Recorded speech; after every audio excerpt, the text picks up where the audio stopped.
Hey everybody, this is Jack Delaney of YourFantasyFootballCoach.com, and this is my second draft of April, the second of 100 mock drafts.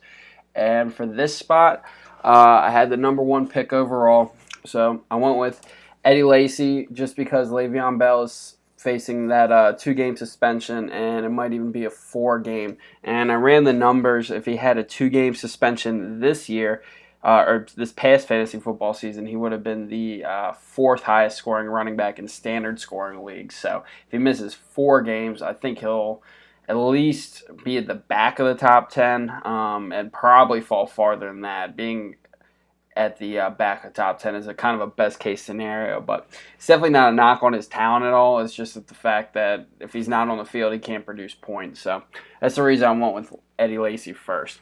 And you see this is a non-PPR draft, so I went pretty running back heavy. So after Le'Veon Bell, we had Jamal Charles, Adrian Peterson, Lynch, and Forte.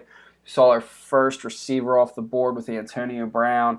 Gronk made it in the first round in this draft, and in your drafts, you'll probably have people who are going to draft him that early as well. Dez Bryant was another receiver off the board. Arian Foster and C.J. Anderson, which I think is a little early to draft those guys, and that's kind of the conundrum. If you want a running back in the first round, but you're at the later end of the draft, those are the kind of guys you're going to have to end up with. And me personally, I definitely wouldn't want C.J. Anderson as my first player off the board, and definitely not as my first running back. But and then we see Odell Beckham finish off the end. And Aaron Rodgers, that's super early to draft a quarterback there, but there'll be people who do that. See LaShawn McCoy and DeMarco Murray fall in the second round.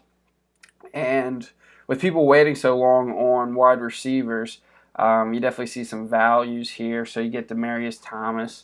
I don't know what to think about Julio Jones, but I love Calvin Johnson, the middle part of the second round. That's a great pickup. Same thing with Jordy Nelson. We see Andrew Luck off the board, so that's two quarterbacks in the second round.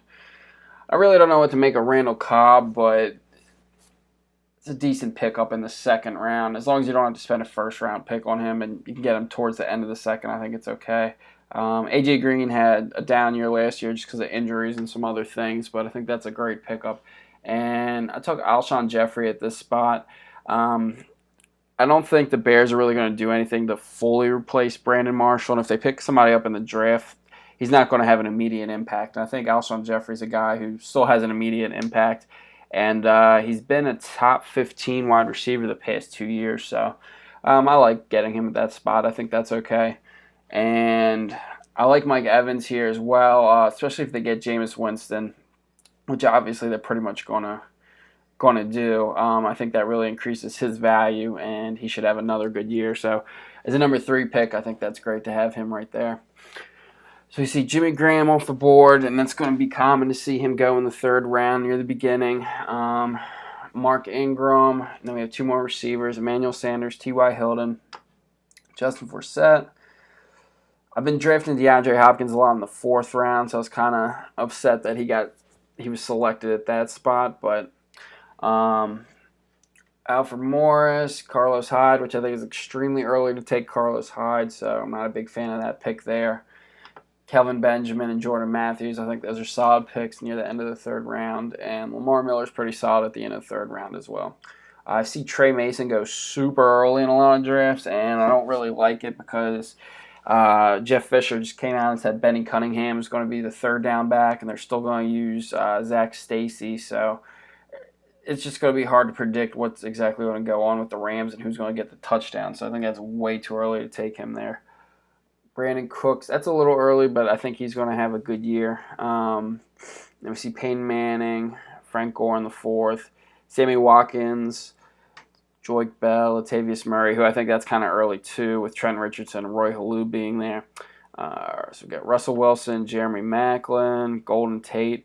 And this is where people are just kind of, the wide receiver position seems to be getting a little thin, and I definitely wouldn't want Jeremy Maclin or Golden Tate in the 4th round. I don't think that was a good decision for either picks, but we have Drew Brees, so we had 3 quarterbacks taken, and I took Andre Johnson. I think he's just an additional weapon It's kind of, I think, what the Colts had in mind for Hakeem Nicks, but Andre Johnson is just going to be he's a better player and he's going to be more involved. So I think he can produce top 12 numbers, and it's a good spot to get him. Just going to kind of go down the rest of my list here instead of going through everybody else's pick. So I have Andre Ellington here. I think he's a solid pickup. Cardinals, you hear rumors about them looking at Adrian Peterson. I think they need to get an every down back and a bigger back than Ellington because he's a smaller guy, but he still produced pretty good. He was a top 20 player with missing 4 games and playing through a bunch of injuries throughout the year. So I don't think there's any reason he can't finish at the top 20 back again, and maybe even a little better. So I like getting him there at in the 5th round. Martellus Bennett, kind of as a backup insurance a little bit to Alshon Jeffrey. So if Jeffrey kind of just fizzles out, Bennett definitely took advantage when Marshall was out last season. So good or bad for however Alshon Jeffrey performs, I think Martellus Bennett is going to get a little more usage, and he's placed in a pretty good situation to see his role increase. Cam Newton in the 7th, and I think that's pretty common from a lot of the drafts I've been in. I think he's going to have a great year now that he's a little more healthy, and with him running the ball more, that's kind of really where his main value is, because obviously a rushing touchdown is 6 points, and the extra points he gets you on the ground, it's going to be solid. So I like Shane Vereen here too in the 8th spot. People are going to look at Rashad Jennings, and he went in the 5th round, but I think overall Vereen and Andre Williams are going to be the two top backs on the Giants, and they're going to complement each other well. I think Jennings is just going to kind of fade into the background by the end of the season, but I like being able to get Vereen at that spot, and I think the Giants definitely have a plan for him. It's Kenny Stills. So normally if I did a 0 RB, I want to be drafting wide receivers this early, but with this late, but with the first pick in this mock draft, it makes things a little different. You're not going to follow a 0 RB when you have the first pick. So at that point, I had Jeffrey, Mike Evans, and Andre Johnson. I needed another wide receiver to kind of an upside guy just to kind of back everything else up. So Stills could be that guy. He could benefit being long ball guy, and if Tannehill has more time to throw, he'll be able to get it to him. So he's kind of the deep threat on the Dolphins right now. Not necessarily they're known for chucking the ball downfield, but he could have some value.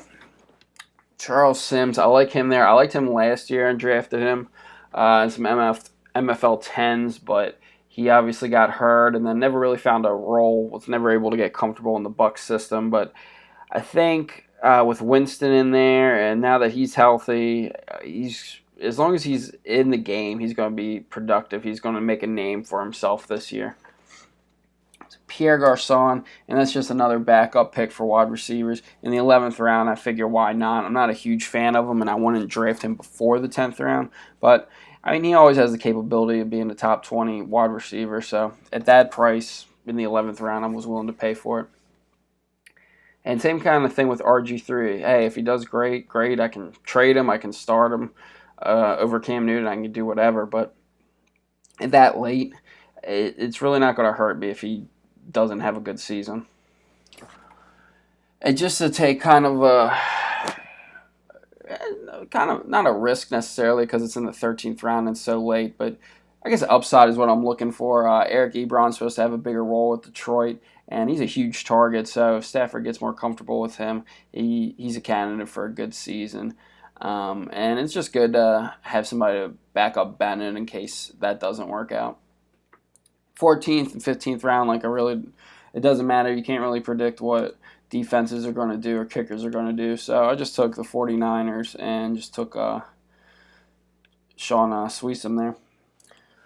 So that was my draft from the first position, and I'm going to be doing it obviously all over the place, but that's my second mock draft of April. Thanks for checking it out.